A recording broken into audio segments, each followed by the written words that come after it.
We all want to be young. It's attractive. It's an explosion of hormones. It's sexy. Healthy. Don't take drugs! Don't take drugs! Well, maybe not. But there's more.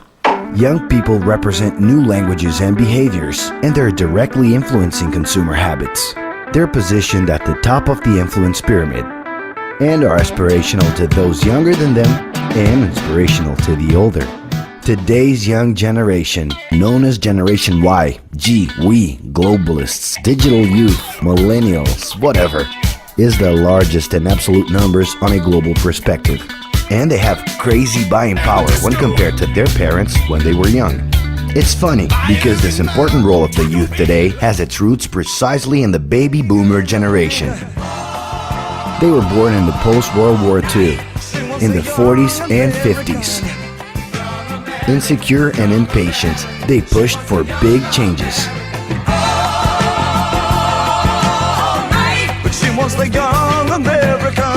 They were the first generation to conquer the right to be young, inventing what came to be known as the youth lifestyle. If your time to you is worth saving, then you better start swimming or you'll sink like a stone, for the times they are a-changing.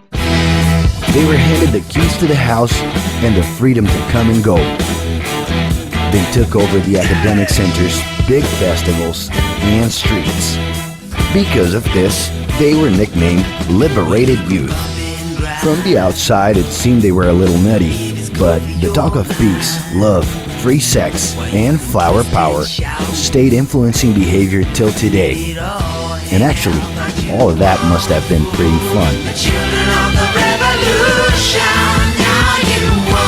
And speaking of fun, we can't forget about Generation X. Born in the 60s and 70s, they enjoyed the rights conquered by the baby boomers, living a guilt-free search for pleasure. Life moves pretty fast. If you don't stop and look around once in a while, you could miss it. Uneasy and enthusiastic, they pushed for new major changes. Inside their houses, they're the bosses of their bedrooms and have taken control of their individualities.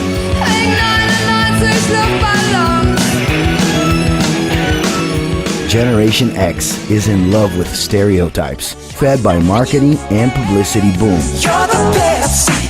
As much as in the corporate universe as in entertainment, Generation X is remembered as the competitive youth. It's not just a job for him, it's a war.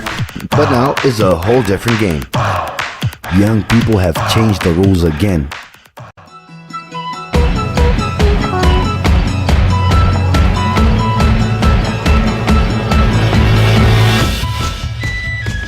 Known as the first global youth, millennials not only have the keys to their house and their domain, they have also taken over the world. Yeah, full access to it.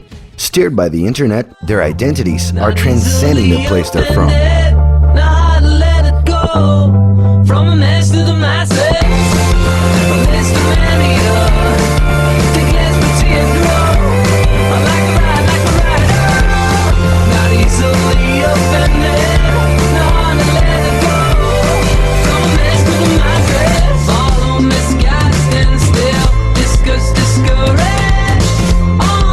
This isn't happening by pure coincidence. Globalized consumerism promotes aesthetic and behavioral connections with other youth around the world.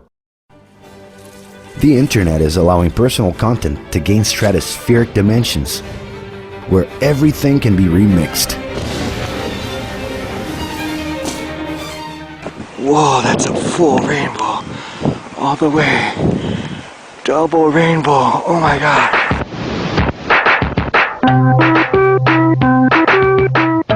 Over just a few days, content can turn into various global internet memes.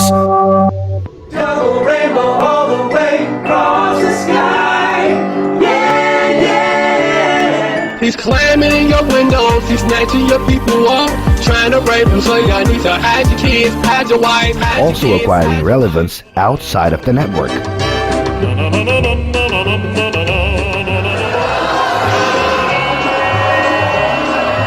Obviously, all of this has consequences. The excess of information and possibilities is causing this young generation to have general chronic anxiety.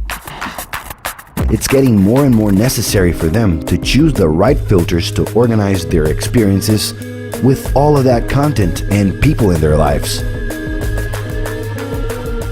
The fear of being overwhelmed and lost among the crowd forces them to use hyperbolic languages to express themselves.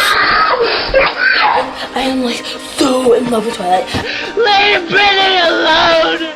It's not always easy to understand what millennials are saying.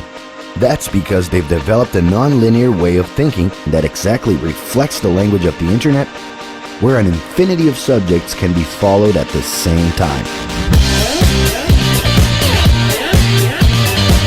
For these millennials, it is natural to start out with something and end up in somewhere else. But do not panic. It's organic. Today, it's cool to know and be various things at the same time.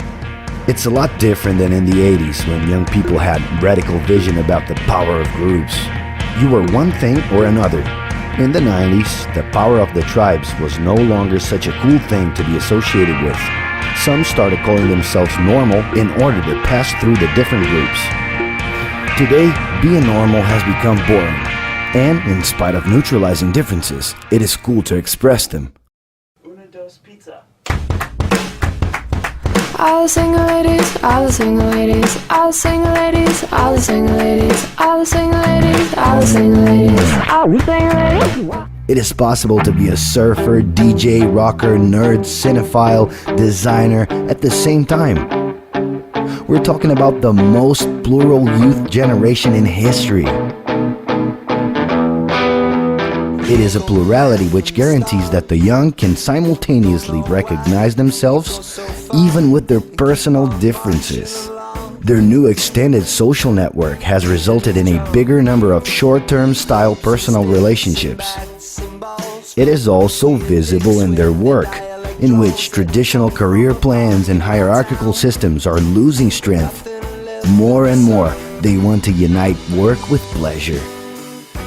But that's not so they can achieve a hedonistic lifestyle. Pleasure comes in pre-programmed breaks.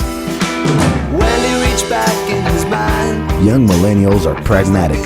They're also more realistic. Their big idols aren't the most idealized figures, but instead are common people who realize small possible dreams that aren't utopic. They are the faces of the new economy, ruled by open source and crowdsourcing and independent initiatives that, with the power of the internet, can have an immeasurable impact. This collective conscience is the zeitgeist of the future, leading to a scenario of opportunities. But it's not easy. The new is always intimidating. A lot of things that were not immediately understood in the past are today considered natural behavior. You can understand and take part, or comfortably sit and follow along. In the end, to be young is sexy and fun, but it's a lot more than that. It comes with questions and big ambitions. If you think you already know enough and are at peace with your place in the world, well then congratulations, you're officially dead. More than ever before, in order to understand the world, it is necessary to understand these youths, who are the catalysts to big changes. And there's an added bonus. To understand the evolution of the world is a search that could keep us young forever.